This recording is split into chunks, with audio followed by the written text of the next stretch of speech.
UPSC, SSC, state PSC किसी भी exam के लिए यह वीडियो हेल्पफुल रहेगी, क्योंकि आज हम एनसीईआरटी हिस्ट्री क्लास 6 के इंपॉर्टेंट नोट आज की वीडियो में पढ़ेंगे, जो कि एग्जाम के पॉइंट ऑफ व्यू के लिए जरूरी है। इससे पहले यदि आप वीडियो में नए हैं, अभी तक हमारे चैनल को सब्सक्राइब नहीं किया है, तो प्लीज आपसे हमारी रिक्वेस्ट है कि आप हमारे यूट्यूब चैनल को जरूर सब्सक्राइब कर लीजिए, जिससे आपको डेली बेस्ड जीके का नोटिफिकेशन मिलता रहेगा।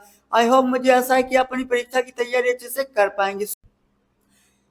एनसीईआरटी हिस्ट्री क्लास 6 चैप्टर 1 है, क्या, कब, कहां और कैसे। इसमें इंपोर्टेंट नोट्स हैं। लोग कहाँ रहते थे? नर्मदा नदी के तट पर, सुलेमान और कृतर पहाड़ी पर, गारो और बिंद पहाड़ी, सिंधु और इसकी सहायक नदियां, गंगा और सोन। यात्रा, आजीविका की तलाश, प्रदेशों और संस्कृतियों का विस्तार। देश के नाम, अतीत के बारे में कैसे जान सकते हैं? साहित्यिक स्रोत, पांडुलिपियां, अभिलेख, लिखित स्रोत और पुरातत्व से। आज की इस वीडियो में इन सभी इंपोर्टेंट नोट्स को हम डिटेल्स में डिस्कस करने वाले हैं। आप वीडियो के अंत तक बने रहिए और आप हमारे यूट्यूब चैनल को जरूर सब्सक्राइब कर लीजिए, जिसमें हमारा फर्स्ट इंपोर्टेंट नोट्स है, रसीदा का सवाल। रसीदा बैठी अखबार पढ़ रही थी। अचानक उसकी निगाह एक सुर्खी पर पड़ी। 100 साल पहले। वह सोचने लगी कि यह कोई कैसे जान सकता है कि इतने वर्ष पहले क्या हुआ था। ठीक है, तो आज के इस वीडियो में हम सभी पॉइंट को अच्छे से डिस्कस करेंगे। इसमें हमारा पहला पॉइंट है, लोग कहाँ रहते थे, जिसमें हमारा पहला पॉइंट है नर्मदा नदी पर।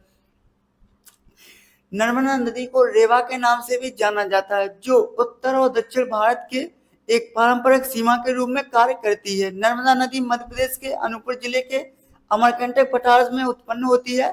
फिर 1312 किलोमीटर पश्चिम की ओर बहकर यह भरूच से 30 किलोमीटर पश्चिम में खंभात की खाड़ी में बह जाती है और अरब सागर की एक खाड़ी है। यह प्रायद्वीपीय क्षेत्र के पश्चिम की ओर प्रवाहित होने वाली गंगा नदी है, जो उत्तर में विंध्य पर्वतमाला और दक्षिण में सतपुड़ा पर्वतमाला के बीच एक दरार घाटी से निकल। पॉइंट, कई लाख वर्ष पहले से लोग इस नदी के तट पर रह रहे हैं। यहाँ रहने वाले आरंभिक लोगों में से कुछ कुशल संग्राहक थे, जो आसपास के जंगलों की विशाल क्षमता से परिचित थे। अपने भोजन के लिए वे जड़ों, फलों तथा जंगल के अन्य उत्पादों का यहीं से संग्रह किया करते थे। वे जानवरों का आकर्षक शिकार भी करते थे। इसकी सहायक नदियां, दाहिनी ओर की प्रमुख सहायक नदियां हैं हिरन, तेंदोरी, बरना, कोलार, मान, उरी, हटनी और Orsang.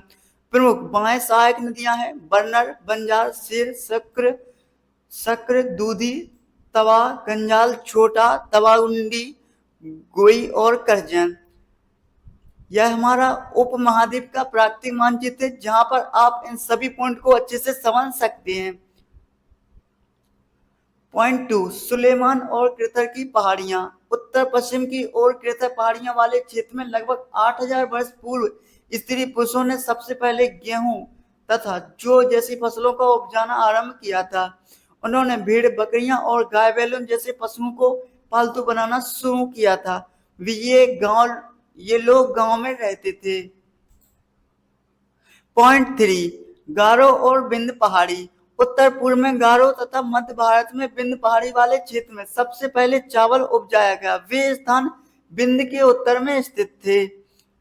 Next point, point 4, Sindhu नदी, जो तिब्बत के मानसरोवर के पास सिंध का बाब नाम की जलधारा से निकलती है। इसकी 5 सहायक नदियां हैं, झेलम, चिनाव, रावी, सतलज, ब्यास। लगभग 4700 वर्ष पूर्व इन्हीं नदियों के किनारे कुछ आरंभिक नगर फूले फले। पॉइंट 5, गंगा नदी। गंगा नदी का उद्गम भागीरथी और अलकनंदा नदी से मिलकर बनती है। यह भारत और बांग्लादेश में कुल 2525 किलोमीटर की दूरी तय करती है।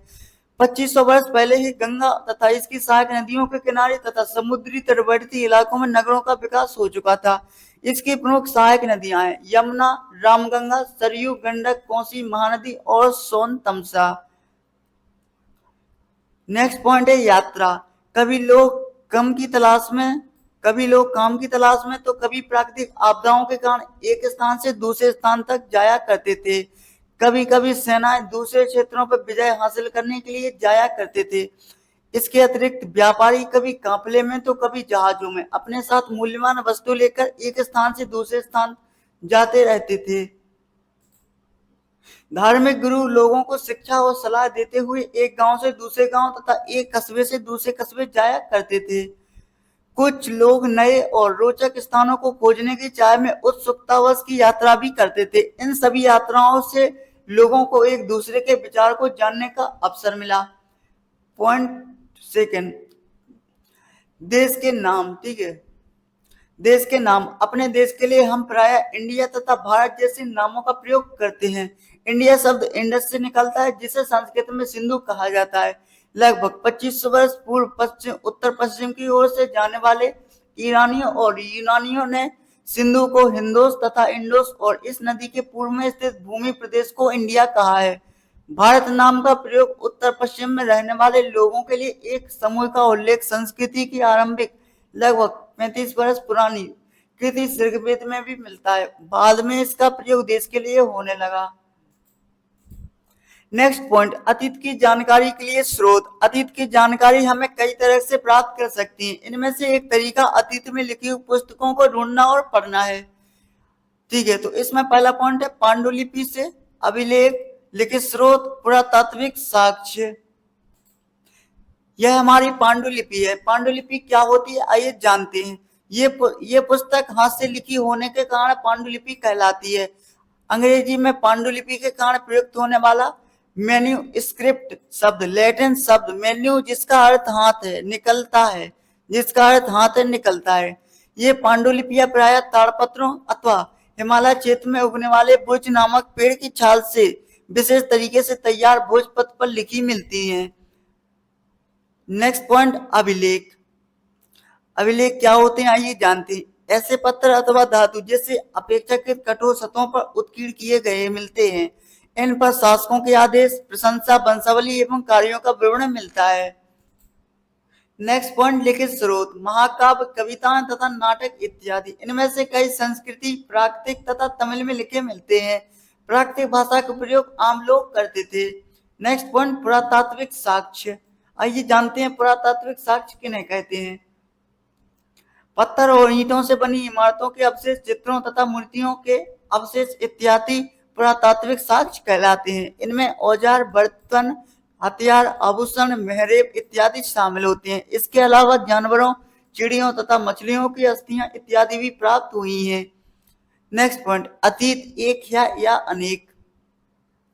अलग अलग समूह के लोगों के लिए अतीत के अलग अलग मायने थे। उदाहरण के लिए आज अंडमान द्वीप के अधिकांश लोग अपना भोजन मछलियां पकड़कर, शिकार कर तथा फल फूल के संग्रह द्वारा प्राप्त करते हैं। इसके विपरीत शहर में रहने वाले लोग खाद्य आपूर्ति के लिए एक व्यक्तियों पर निर्भर करते हैं, अन्य व्यक्तियों पर निर्भर करते हैं। इस तरह के भेद अतीत में भी विद्यमान थे। ये कुछ महत्वपूर्ण तिथियां हैं। किसी का आरंभ लगभग 8000 वर्ष पूर्व हो चुका था। सिंधु सभ्यता के प्रथम नगर लगभग 47 वर्ष पूर्व ही बस चुके थे। गंगा घाटी के नगर मगध का बड़ा राज्य 25 वर्ष पूर्व और वर्तमान लगभग 2000 वर्ष पूर्व। ये कुछ महत्वपूर्ण तिथियां जो कि आपके सभी एग्जाम के पॉइंट ऑफ व्यू के लिए जरूरी है। मिलते हैं दोस्तों नेक्स्ट वीडियो में। जब तक के लिए आप स्वस्थ रहिए। दोस्तों वीडियो पसंद आया तो हमारे यूट्यूब चैनल को जरूर सब्सक्राइब कर लीजिए, जिससे आपको डेली बेस्ट जीके का नोटिफिकेशन मिलता रहेगा। आई होप, मुझे आशा है कि वीडियो पसंद आया होगा। नेक्स्ट चैप्टर के लिए आप हमारे यूट्यूब चैनल को सब्सक्राइब कर लीजिए और अपने दोस्तों के साथ ये वीडियो ज्यादा से ज्यादा शेयर कीजिए, ताकि आपके सभी मित्र अच्छे से प्रिपरेशन कर पाए। मुझे आशा है कि आपको वीडियो पसंद आया होगा। मिलते हैं नेक्स्ट वीडियो में। जब तक के लिए आप स्वस्थ रहिए। जय हिंद, जय भारत।